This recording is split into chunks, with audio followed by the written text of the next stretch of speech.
Hello, mic check. I am back with another film review.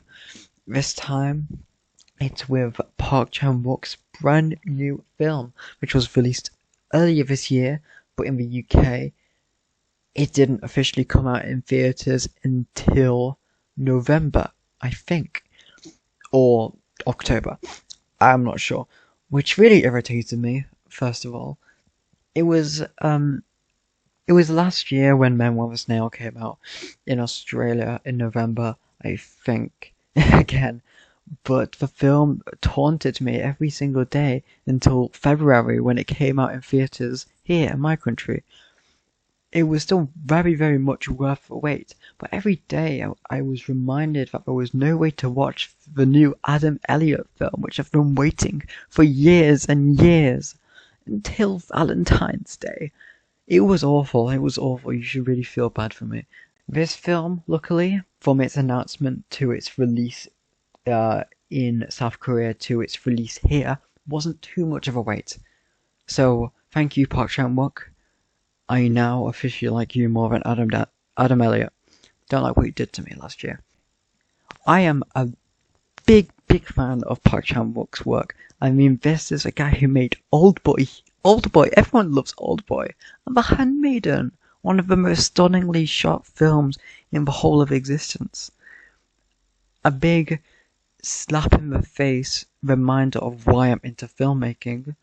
He means a lot to me as a director, so hearing that he was releasing a new film after 2025's run-up of films not really tickling my fancy as much as previous years, I was very, very excited for this film. From the start, this film struck controversy, even though I haven't looked into it fully, so I can't really give my input. I think it was something to do with a writer's strike in South Korea. I think you can really tell when you compare this to other of Park Chan-Wook's work. Some films are a lot more independent. But other than the history of the production, here is my review on No Other Choice. I don't think I've said No Other Choice one time in this intro, which is funny. Anyway, this film is undeniably. I should stop writing words in the script when I don't know how to pronounce them. This film is undeniably silly and should definitely not be taken too seriously. It thrives on how fun it is, how fun it gets. I've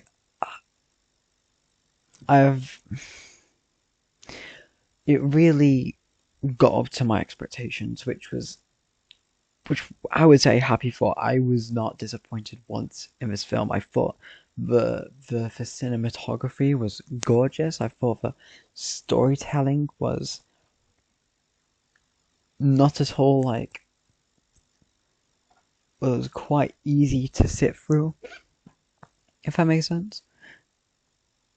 Well, I found myself rating it slightly lower than I might want to. I can understand the criticism that has been directed on it.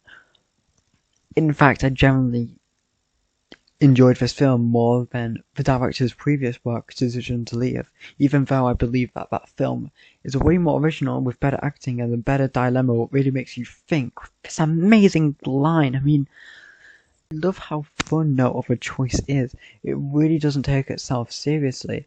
It's the viewers who I think it's the critics who go in thinking it's not a comedy.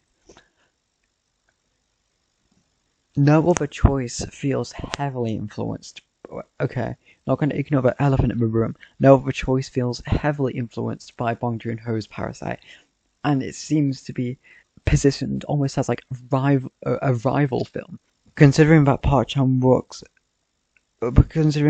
Park Chan-Wook and Bong Joon-ho are highly beloved South Korean directors who are known for creating films with strikingly similar stylistic elements.